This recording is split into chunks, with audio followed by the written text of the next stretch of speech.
Modern শাশুড়ি মা শারদা যে শহরে থাকত, সে নিজের পছন্দের মতন নিজের 2 তলা বাড়িটিকে ডিজাইন করেছিল। বাগান দিয়ে ঘেরা বাড়িটি, যেখানে চারিপাশে ফুল ফুটেছিল, সেখানে মধ্যেখানে 2টি গরুও বাঁধা ছিল। হাতে একটি লাঠি নিয়ে শারদা মধ্যেখানে দাঁড়িয়েছিল। এত সুন্দর বাড়ির সামনে দুটোকে মাঝখানে বেঁধে রেখেছে, বাইরে যখন যাবে তখন নিয়ে আসা উচিত। এভাবে বলার পরে 2টি গরু একের পর এক ডাকতে লাগে। তাদের ডাক শুনে প্রসাদ, যে ভেতরে ছিল, সে ছুটতে ছুটতে বেরিয়ে আসে। আচ্ছা, তাহলে 3টে গরু একটি জায়গায় দাঁড়িয়ে মিটিং করছে। ঠিক আছে ঠিক আছে, আমি আর ডিস্টার্ব করব না। একথা শুনে শারদা ভীষণভাবে রেগে যায়। তারপর চিৎকার করে, হ্যাঁ গো, ওরা আর আমি দেখতে এক। ছি ছি, এরকম তুলনা কেন করব আমি? তারা তোমার থেকে বেশি ফর্সা। তারা শরীরকে সুস্থ রাখার জন্য দুধ দেয়, তার সাথে সাথে তারা গোবরও দেয়। কি বলতে চাইছো তুমি? আমার কোনো মূল্য নেই বুঝি? আহা শারদা, এ কথা আমি কেন বলতে যাব? তাহলে কি আর আমি বেঁচে থাকবো? তুমি আর ছেলে একদিকে হয়ে যাবে, তারপর ঘরে 3rd ওয়ার্ল্ড ওয়ার হয়ে যাবে। এত সুন্দর বাড়ির সামনে 2টি গরুকে বাঁধার কি দরকার? আমাকে এ কথা জিজ্ঞাসা করো না। তোমার ছেলে গ্রামের মেয়েকে পছন্দ করেছে, তাকে বিয়ে করে বাড়িতে বৌমা করে নিয়ে এসছে। তাকে গিয়ে জিজ্ঞাসা করো। সে তো খুবই সোজা, সে আর কি বলতে পারে? হ্যাঁ, সিনেমাটা খুব ভালো শারদা। নাম আর যেটা বলেছো তুমি, খুব সোজা, কিছু বলতে পারে না, সেটাও খুব ভালো। প্রসাদ একথা বলতে বলতে হাততালি দিতে লাগে। ঠিক সেই সময় রমেশ আর অনামিকা স্কুটিতে বসে বাড়ি ফেরে। তাদেরকে দেখা মাত্রই শারদা আর প্রসাদ তাদের কাছে যায়। বাবা রমেশ, বৌমাকে স্কুটি চালাতে শেখাচ্ছিলে? না গো মা, সে আর শিখতে পারবে না। যতই বোঝাই না কেন, সে বুঝতেই পারছে না, ভয় পাচ্ছে শুধু। আমি তো আগেই বলেছিলাম বাবা, এই গ্রামের বৌমা কিচ্ছু শিখতে পারবে না। সে তো কিছুই বুঝতে পারে না। শুধু গাড়ি চালানোর কথা নয়, সে তো ভালো করে রান্নাও শিখতে পারলো না। শারদা যখন এভাবে বলছিল, অনামিকা চুপচাপ মাথা হেট করে দাঁড়িয়েছিল।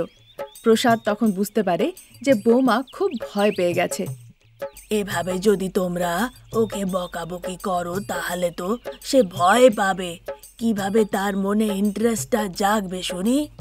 এভাবে বকাঝকা করে বলো না, একটু ভালোবেসে বলো, দেখবে সে নিশ্চয়ই শিখতে পারবে। কিভাবে বৌমাকে শেখাতে হবে শুনি? ভালোবেসে? হ্যাঁ, তো ভালোবেসে বলছি না, তাহলে কি মারধর করে বলছি? অনামিকার নিজেরই ইন্টারেস্ট নেই, তাই সে কিছু শিখতে পারছে না। আমি 2 চাকা গাড়ি চালাতে জানি মা। একথা বলে সে শারদাকে গরুর গাড়ি দেখায়, যেটি ঘরের পেছন দিকে রাখা ছিল।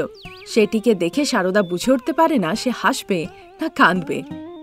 কি, ওটা 2 হুইলার? মা, ওর তো 2টো চাকাই আছে, তাই 2 হুইলারই তো বলে। কি বাবা, ঠিক বলেছি তো? হ্যাঁ বৌমা, ঠিক বলেছ।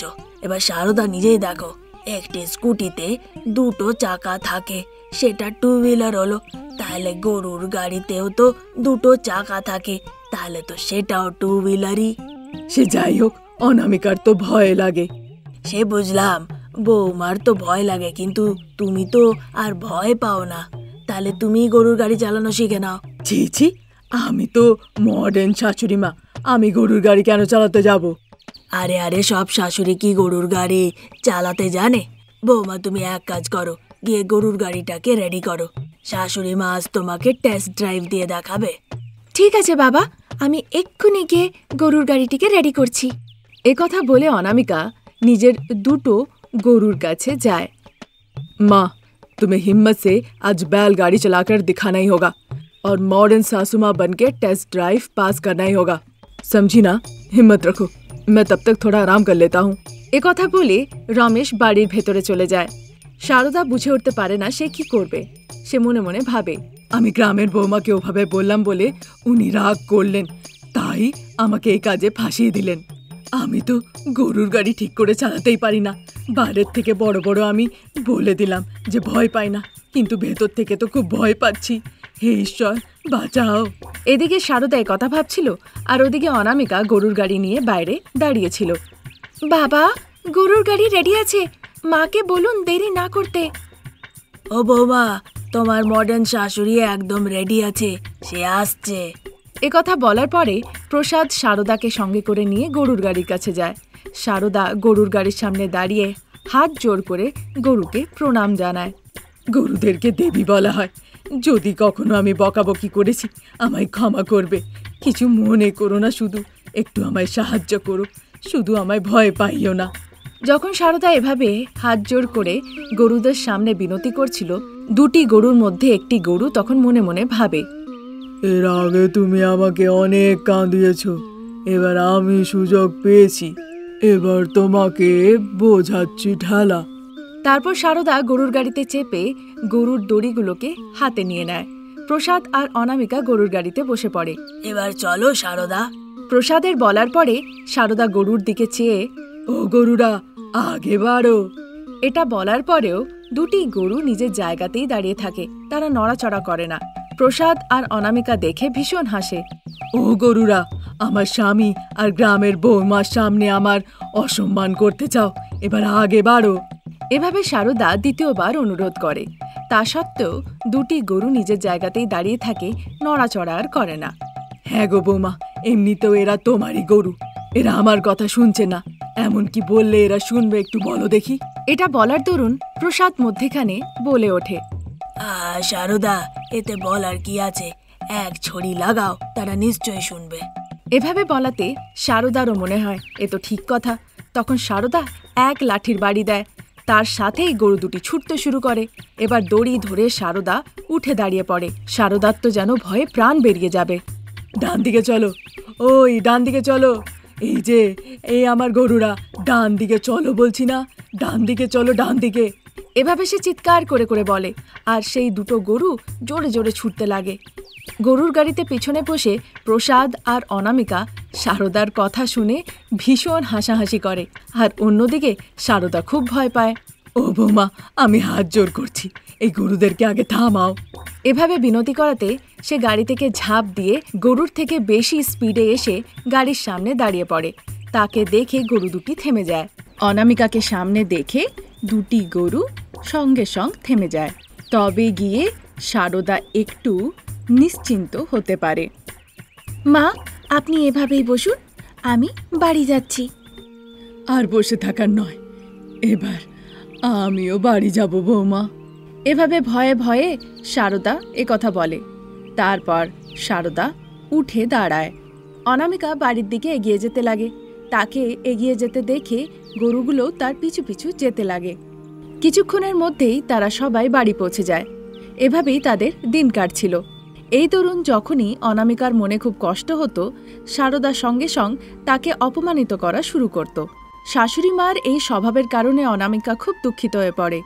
যদিও রমেশ কথাটা জানত যে সারদাই অনামিকার মনের কষ্টের কারণ, কিন্তু সে কখনো মুখ ফুটে কিছু বলেনি।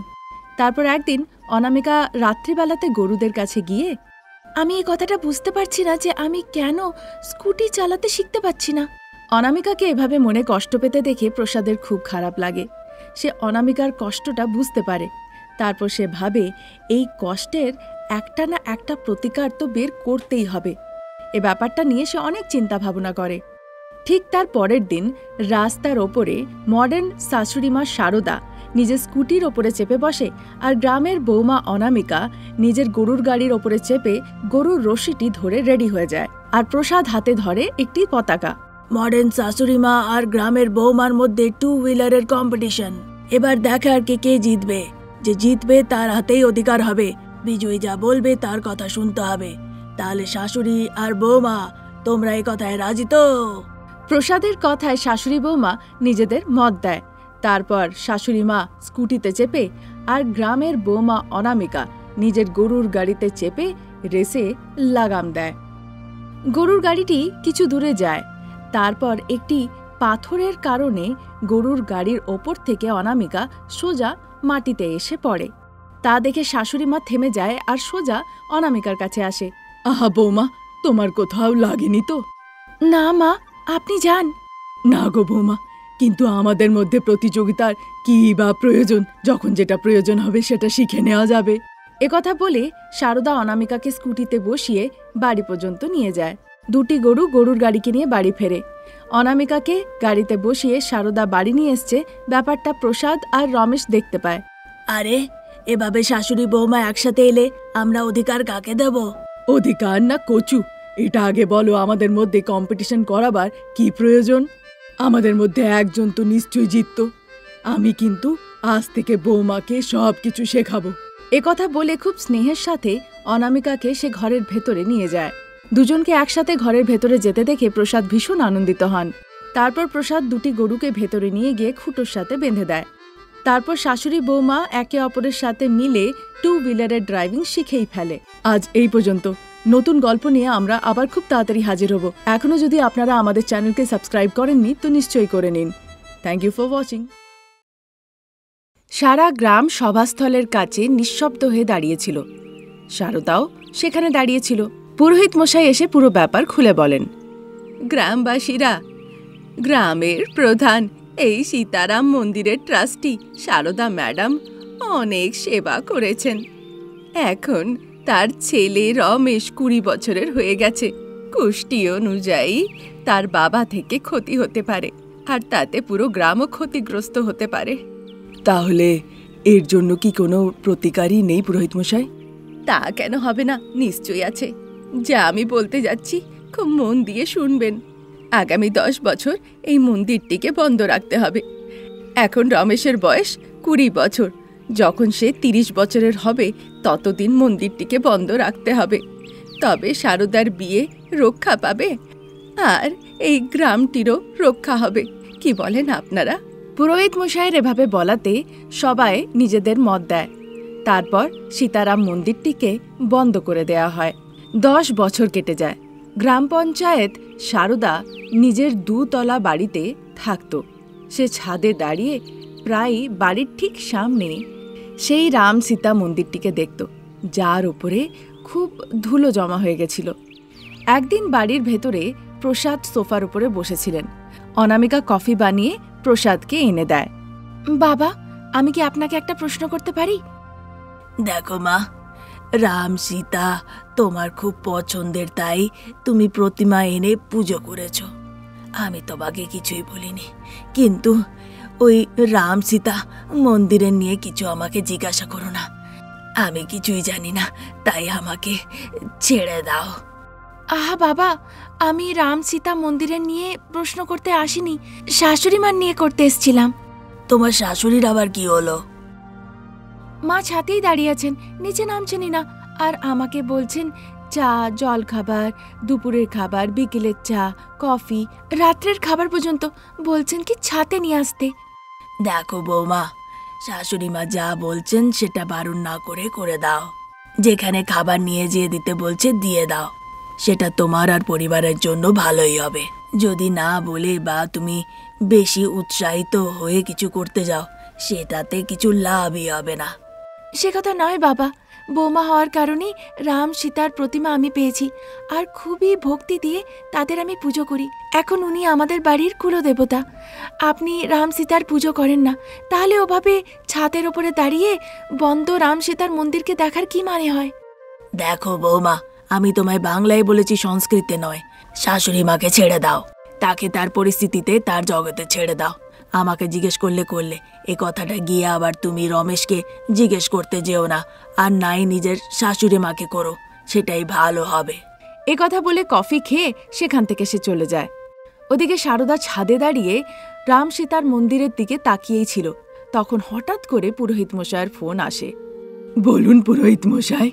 পুরোহিত মশাই ফোনে শারদাকে বলে, ম্যাডাম, যে দিনের অপেক্ষায় ছিলাম সেই দিন এসে গেছে। ঠিক 10 দিন পরে রমেশ একদম 30 বছরের হয়ে যাবে। সেদিন আমরা রাম সীতার বিয়ে দিয়ে পুনরায় আবার সেই মন্দিরটি খুলব। মনে আছে পুরোহিত মশাই, কিন্তু স্বামীর ভালোবাসার জন্য এভাবে 10 বছর মন্দিরটিকে বন্ধ রেখে কি আমি ঠিক করলাম? 10 বছর পর্যন্ত মন্দিরটি বন্ধ রেখে ভালোই করেছ। আপনি তার মধ্যে রমেশের বিয়ে অনামিকার সাথে দিলেন, তাদের গোষ্ঠী মিলল, তারপর অনামিকা বৌমা হয়ে এলো। আর ভাগ্য দেখুন বৌমা অনামিকা সীতারামের কত বড় ভক্ত। আমাদের প্রার্থনা করা আরো সহজ হয়ে গেল। ঠিক আছে পুরোহিত মশাই। এ কথা বলে শারদা ফোনটি রেখে দেয়। ততক্ষণে অনামিকা জুস নিয়ে শারদাকে দেওয়ার জন্য ছাতে আসে। মা, আপনার কথা মতো আমি জুস নিয়ে এসেছি। সেটিকে রেখে তুমি যেতে পারো। মা, সে কথাটা নয়। বৌমা, আমাকে রাগিও না তো, এখন তুমি যাও। আমি একটা বিশেষ কাজ করছি, আমাকে বিরক্ত করো না। আর সেই বিশেষ কাজ এই ছাদ থেকে দাঁড়িয়ে দাঁড়িয়ে বন্ধ সীতারামের মন্দিরটিকে দেখা নাকি? দেখো বৌমা, আমি আমার রাগ সংবরণ করতে পারছি না। তুমি এখন যাও, যখন আমি ডাকবো তখনই ছাদে এসো। আজে বাজে কারণ নিয়ে বারবার ছাদে আসবে না। এই জিনিস শুকুবার আছে, জামা কাপড় মেলার আছে, জামা কাপড় তোলার আছে, যত আজে বাজে কথা কিন্তু বলবে না। মা একবার। অনামিকার এভাবে বলাতে সারদা ভীষণ রেগে যায় আর জুসের গ্লাসটা তুলে সে ছুঁড়ে ফেলে দেয়। তা দেখে অনামিকা আর কিছু না বলে চুপচাপ সেখান থেকে চলে যায়। সারদা রেগে মেগে আবার সীতারাম মন্দিরের দিকে তাকিয়ে থাকে। অনামিকা ঘরের ভেতরে চলে যায়। আমি শুনলাম মা পুরোহিত মশাইকে ঠিক আছে বললেন। তার মানে মন্দির বন্ধ থাকার পেছনের কারণ পুরোহিত মশাই ভালো করে জানেন। এবার কিছু একটা করে পুরোহিত মশাইয়ের সাথে আমার একবার দেখা করতে হবে। একথা ভেবে সে আবার ছাদে উঠে আসে। তাকে দেখে সারদা ভীষণ রেগে যায়। বৌমা, তুমি আবার উপরে উঠে এসছো, এবার আমি তোমার মাথাটা ফাটিয়ে দেবো। তেমনটা নয় মা, রেশনের জিনিস শেষ হয়ে গেছে তাই সেগুলো আমি আনতে যাচ্ছি। শ্বশুরমশাই বাড়িতে নেই? নেই মা, বিশেষ কাজ আছে বলে উনি বেরিয়ে গেলেন। তাহলে রমেশ এখন কি করছে? কিছু বিশেষ কাজ করছে বলে উনি দরজাটা বন্ধ করে রেখেছেন। বৌমা, যা বলছি ভালো করে শোনো। তুমি জিনিস নিতে যাচ্ছ, বাজারে যাবে আর জিনিস নিয়ে সোজা বাড়ি ফিরে আসবে। যদি মধ্যেখানে কোথাও থেমেছো বা কাউকে বন্ধ মন্দিরের কথা জিজ্ঞাসা করেছো, মনে রাখবে আজ তোমার শেষ দিন হবে এই ঘরে। আচ্ছা বেশ মা, আমি বাজারে যাচ্ছি, জিনিস নিয়ে সোজা বাড়ি ফিরবো। তার মাঝখানে আমি দাঁড়িয়ে বন্ধ মন্দিরের কথা কাউকে কোনোভাবে জিজ্ঞাসা করব না। যাও। একথা বলে অনামিকা সেখান থেকে চলে যায়। তারপর আবার সারদা সেই বন্ধ মন্দিরটিকে দেখতে লাগে। সারদার বৌমা অনামিকা হাঁটতে হাঁটতে বন্ধ সীতারাম মন্দিরের কাছে পৌঁছয়। সেখানে খুব ধুলো জমা ছিল। চারিদিকে দেখে আর মনে মনে সে ভাবে, এখানে দাঁড়িয়ে আমি মাকে তো দেখতে পাচ্ছি না, তার মানে মাও আমাকে দেখতে পাচ্ছেন না হয়তো। একথা সে ভাবছিলই তখন মন্দিরের কাছে নোংরা ছেঁড়া জামাকাপড় পরা রমন নামের একটি পাগল লোক অনামিকার দিকে তাকিয়েছিল। চলে যাও, এখান থেকে চলে যাও। যদি মন্দিরের লোক দেখতে পায় যে তুমি এখানে দাঁড়িয়ে আছো, তাহলে যে তারা তোমাকে কিছুতেই ছাড়বে না। চলে যাও, এখান থেকে চলে যাও, চলে যাও মা। মন্দিরের লোকেরা? তারা কারা? আর তারা কোথায় বা এখন আছে? কেন বন্ধ করলো মন্দির? মন্দির নিয়ে এত প্রশ্ন কেন করছো তুমি? তুমি কি বাঁচতে চাও না? চলে যাও, এখান থেকে চলে যাও। একথা বলে রমন সেখান থেকে ছুটে পালাতে লাগে।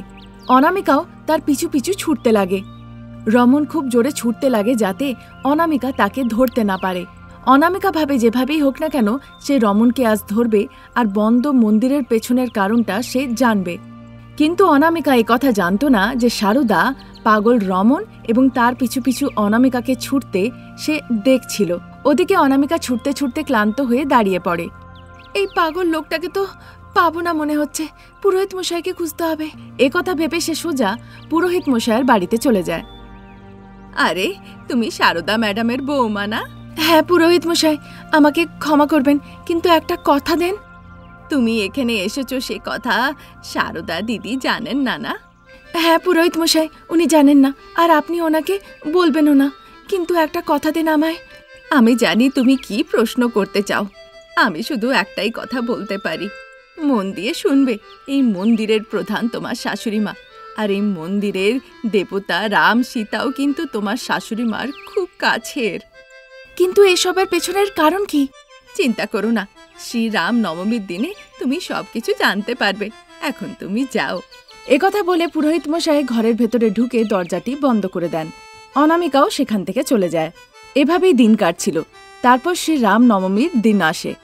পুরোহিত মশাই বাড়িতে আসেন, দেখেন গাঁদা ফুলের মালা দিয়ে সারা ঘর সাজানো হয়েছে, সবাই নতুন জামা কাপড় পরেছে।